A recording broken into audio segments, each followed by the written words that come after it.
Hello and welcome back to another class with Vavavoom. Today, yes, it's still polymers, but a very special one. Today, we are opening a new chapter, biology or the study of life.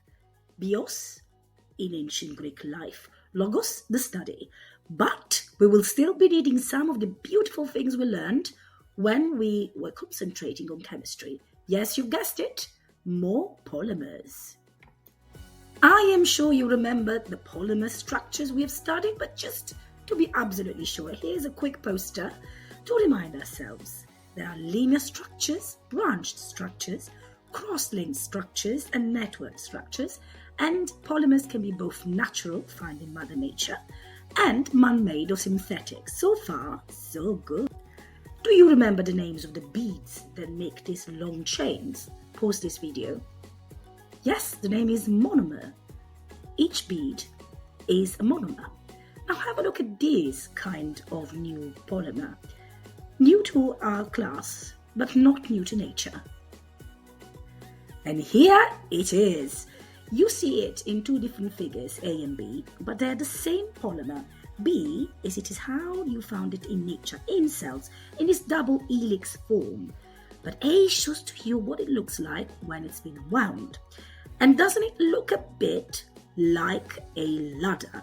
Like two lines connected by rungs, or connections, or links. Now that you've seen it, what sort of polymer structure do you think this is?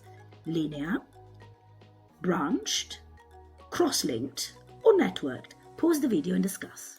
It is cross-linked and it is life, because this polymer is the beginning and the end of life. There can be no life without DNA.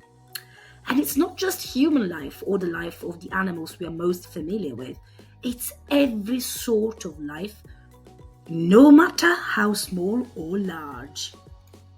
And like every other polymer, DNA is made of monomers. Meet the four magic monomers that make DNA.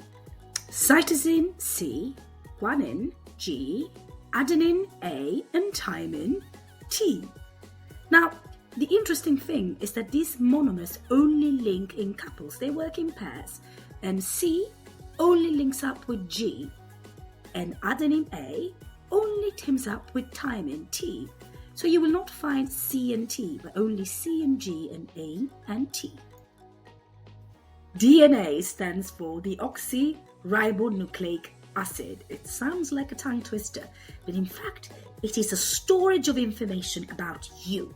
Then not just your appearance, the color of your hair, the shape of your nose, how tall you are, but also your personality. Are you chatty? Are you more quiet? Do you tend to be cheerful? Or you tend to think a lot? That's all said in your DNA. If you were a house, your DNA will be the blueprint explaining how the house is built. And if DNA is such an important, significant, in fact, necessary ingredient to life, where do you find it?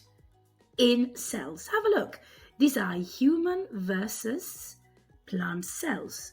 They look different, but they still have their DNA stored safely in their nucleus. Cells contain life because cells contain and protect DNA. And in today's experiment, you actually will see a DNA.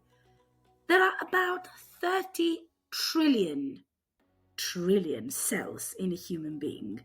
And I have read that if you wanted to uncoil all the DNA in every cell in a human being and you stretched it out and you lined it one after the other, you could actually wrap up the whole of the solar system. It is an incredible amount of storage of information.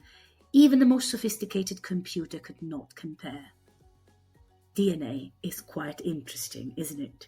Thank you for listening. Time to start today's experiment. We will extract DNA from strawberries.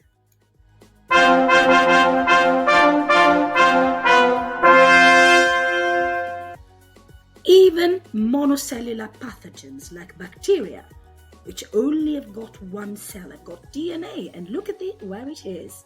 Instead of being kept safe in a nucleus, it just floats nicely into the cell of the bacterium. But this is not all. Are you ready for a shock? Even a virus, which does not even have a cell, and it needs to attack cells to reproduce itself, and this is how it makes you ill, has got DNA, but it is much simpler than a bacterium's DNA.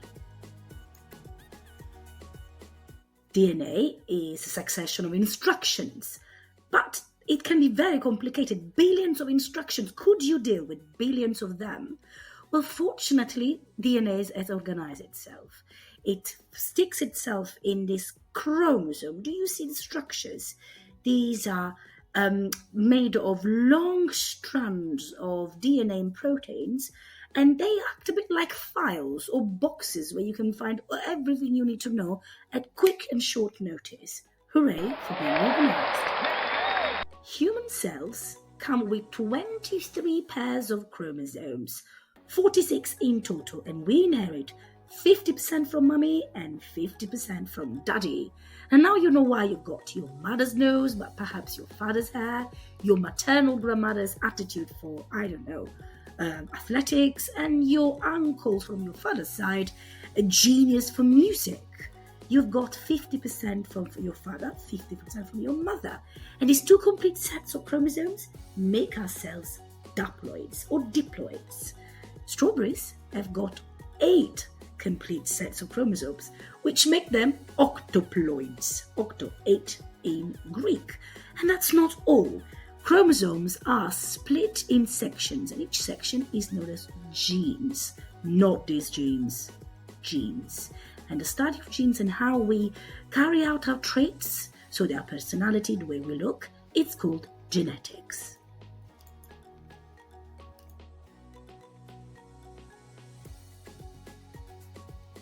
Now that we understand that DNA is in every cell of living things, it's also easy to understand that we human beings are related to every other living thing, some of them very, very closely, some of them very, very far.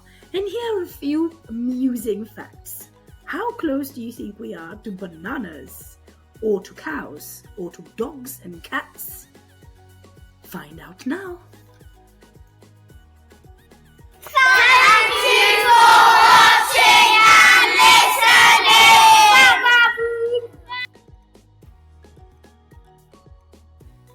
For more information about our courses online and our offline activities like our summer and half-term camps, get in touch.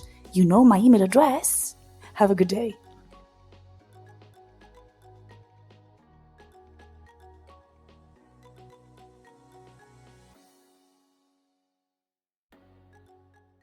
Created using Powtoon.